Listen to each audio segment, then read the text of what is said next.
Hello दोस्तों, तो यार मैं आप लोगों के लिए एक नया वीडियो लेकर हाजिर हूँ।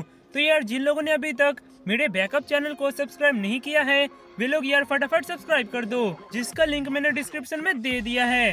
तो चलिए यार इस वीडियो को स्टार्ट करते हैं।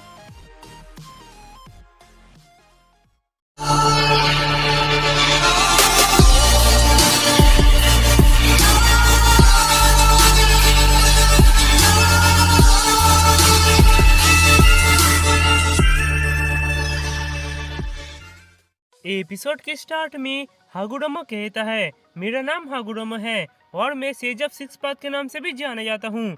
यह सुनकर हाशिरामा कहते हैं, तो आप है सेज ऑफ सिक्स पाथ? तभी वे कहते हैं, हाँ, अभी सास्के और नारुतो के पास इंद्रा और असुरा का सोल है जो मेरे मदर कागुया के साथ लड़ रहे हैं। तभी हाशिरामा कहते हैं, इंद्रा और असुरा? तभी वे कहते हैं, इंद्रा और असुरा मेरे बेटे थे और कागुया जिससे नारुतो और सास्के अभी लड़ रहे हैं वो मेरी मदर है। यह सुनकर सब चौंक जाते हैं। तभी वे कहते हैं, इंद्रा और असुरा के सोल तुम्हारे साथ भी कनेक्टेड हैं। उन दोनों की आत्माएं बार बार उनकी पीढ़ियों में स्थानांतरित होती रहती है। अभी असुरा का सोल तुम्हारे भीतर है और इंद्रा का मादरा के भीतर। मदर ने इन दोनों सोल का फायदा उठाया और फिर से वापस आ गई। अभी मुझे सब पता है कि वो जेसु जिसने मेरी मदर को वापस लाने में मदद किया वो मेरी माँ का तीसरा बेटा है। अभी नारुतो और सास्के को बचाने के लिए तुम्हें हमारे बारे में सब जानना होगा। इससे पहले कि मैं तुम्हें इंद्रा और असुरा के बारे में बताऊं, मैं तुम्हें नीसू के ओरिजिन और निंजा क्रीड के बारे में पहले एक्सप्लेन करता हूं। ये करीब 5000 साल पहले की बात है, जब मैंने और मेरे ब्रदर ने मिलकर मेरी माँ को सील करके टेन टेल के साथ मून में भेज दिया था। उसके बाद हागुडोमो भी मदर पर नजर रखने के लिए मून में चला गया। तभी हमें वो सीन दिखाया जाता है जहाँ पर हागुडोमो कहीं जाते हुए गामारू से कहता है, थैंक यू गामारू, तुम्हारे सेज पावर के कारण मैं मेरे मदर को हरा सका। तभी गामारू कहता है, तुम कहाँ जा रहे हो? तभी हागुडोमो कहता है, कुछ है जिसे मुझे करना है। यह सुनकर गामारू कहता है, वो क्या? तभी हागुडोमो कहता है, मेरे जर्नी का मकसद दो चीजों को पूरा करना है। पहला, सभी टेल बीस्ट के लिए एक अच्छा जगह ढूंढना जिससे वे एक दूसरे से फाइट ना करे, और मेरा दूसरा मकसद है इस लैंड को फिर से ठीक करना जो मेरे मदर के साथ फाइट के दौरान पूरा तहस महस हो गया। यह सुनकर गामारू कहता है, हाँ, ये करना तो बहुत ही अच्छा होगा, पर तुम्हारा जर्नी बहुत ही डेंजरस होने वाला है। यह सुनकर हागुडोमो कहता है, हाँ, मुझे पता है। तभी गामारू कहता है, क्या तुम्हें पता है मैंने कल रात एक ड्रीम देखा? यह सुनकर हागुडोमो कहता है, एक ड्रीम? तभी गामारू कहता है, हाँ, मैंने कल रात एक सपना देखा। तुम्हें पता है टोड का सपना हमेशा सच होता है। यह सुनकर हागुडोमो कहता है, क्या ड्रीम? तभी गामारू कहता है, मैंने इस दुनिया का फ्यूचर देखा जिसमें एक ब्लू आंख वाला यंग लड़का पूरे नाइन टेल बीस्ट को कंट्रोल कर लेगा। मैंने सपना देखा कि वो एक चमत्कार करेगा। यह सुनकर हागुडोमो कहता है, क्या इसका मतलब को इस दुनिया को फिर से खत्म करना चाहेगा? तभी गामारू कहता है, मुझे नहीं पता। तभी हागुडोमो कहता है, तो क्या मैं जो अभी करने जा रहा हूँ वो सब बेकार हो जाएगा?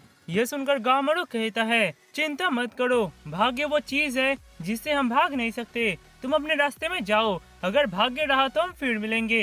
यह कहकर वो वहाँ से चले आता है। यह सुनकर हागुडोमो भी अपने रास्ते में जाने लगता है और बहुत दूर चलते चलते वो एक टूटा ब्रिज के पास आता है। उस ब्रिज को देखकर हागुडोमो कहता है, लगता है ये मेरा प्रथम इम्तिहान है। यह कहकर वो उस ब्रिज को ठीक करने जाता है। तभी एक आदमी अपने घर से बाहर आता है और यह देखकर वो कहता है, हे, तुम ये सब क्या कर रहे हो? तभी हागुडोमो कहता है, मैं इस ब्रिज को ठीक करने जा रहा हूँ। यह सुनकर वो कहता है, पर क्यों? तभी हागुडोमो कहता है, तुम्हारा क्या मतलब है क्यों? यह ब्रिज तो सबके लिए जरूरी है। यह सुनकर वो कहता है, सबके लिए जरूरी है पर मेरे लिए नहीं, क्योंकि यह ब्रिज टूटा होने के कारण यहाँ पर सभी लोग आकर रुकते हैं और मैं उनके पास जाकर उन्हें ऑफर देता हूँ कि अगर वे मुझे कुछ देंगे तो मैं उन्हें यह रिवर पार करा दूंगा, और ऐसे ही मैं अपना जीवन यापन करता हूँ। यह सुनकर हागुडोमो कहता है, ओह, तो तुम एक चोर हो जो इस टूटा ब्रिज का फायदा उठाता है? तभी वो गुस्से से कहता है, हाँ, मैं एक चोर हूँ और ये टूटा ब्रिज मुझे फायदा पहुँचाता है, इसीलिए मैं ये नहीं चाहता कि ये ठीक हो। तभी हागुडोमो कहता है, पर यह सिर्फ तुम्हें फायदा पहुँचाता है, सबको नहीं। यह सुनकर वो गुस्से से कहता है, हे, मैंने कहा चले जाओ यहाँ से, क्या तुम मेरी बात समझे? तभी उसका नजर हागुडोमो के रिन्निगन पर पड़ता है और वो उसे देखकर डर जाता है। तभी हागुडोमो वहाँ से एक पेड़ के पास आता है और वो उस पेड़ को चुटकियों में तोड़ देता है। यह देखकर वो चौंक जाता है और गुस्से से कहता है, तो ठीक है, मैं तुम्हें ये नहीं करने दूंगा।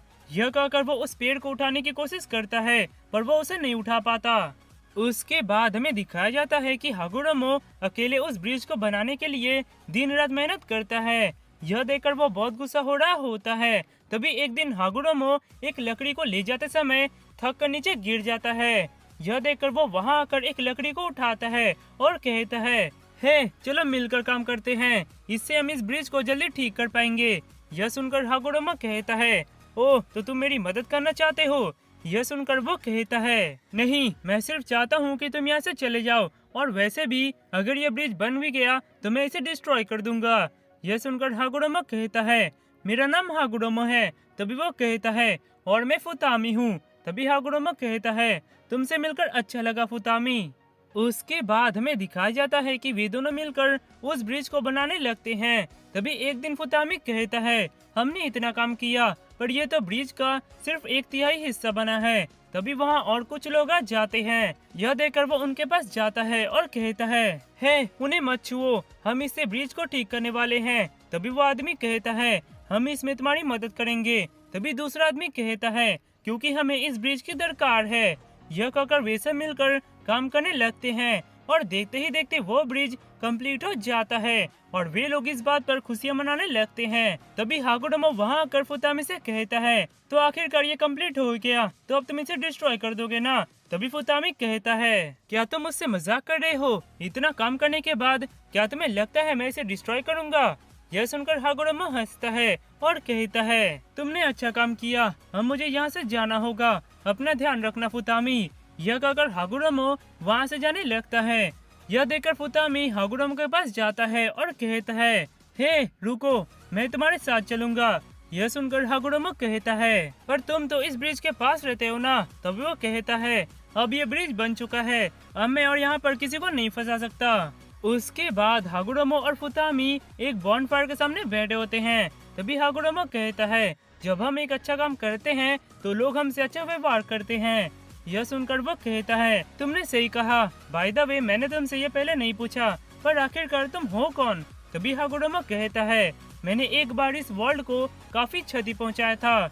यह सुनकर वो कहता है, हाँ, कुछ साल पहले एक बहुत बड़ा सुनामी आया था और बहुत भयंकर भूकंप भी आया था, जिससे मेरा लैंड पूरी तरह से तहस नहस हो गया था।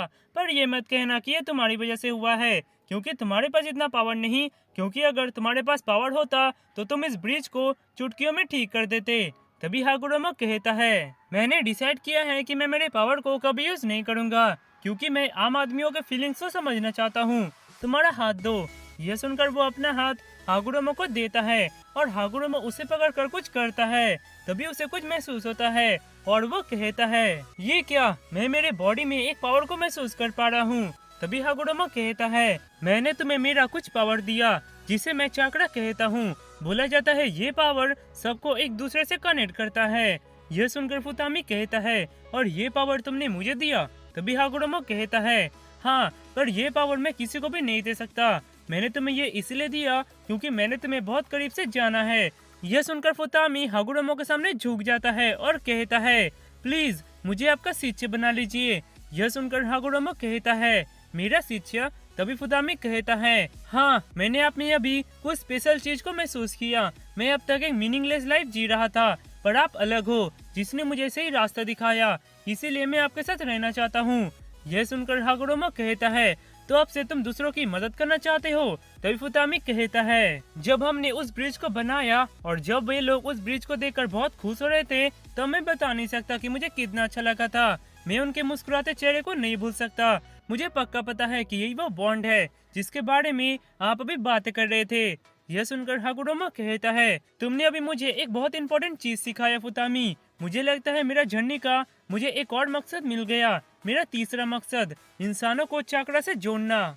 उसके बाद वे दोनों एक दूसरे टूटे हुए ब्रिज के पास आते हैं। तभी वहाँ फुतामी की तरह एक चोर आता है और कहता है, ओह, तो आप लोग इस टूटे ब्रिज के कारण रुक गए हो? मैं आप दोनों को ब्रिज पर करा सकता हूँ। तभी उसका नजर फुतामी के ऊपर पड़ता है और वो चौंकर कहता है, हे तुम यहाँ पर क्या कर रहे हो? ये मेरा जगह है। तभी फुतामी कहता है, हम इस ब्रिज को ठीक करने वाले हैं, और सुनो, आज से तुम एक अच्छे इंसान बन जाओ।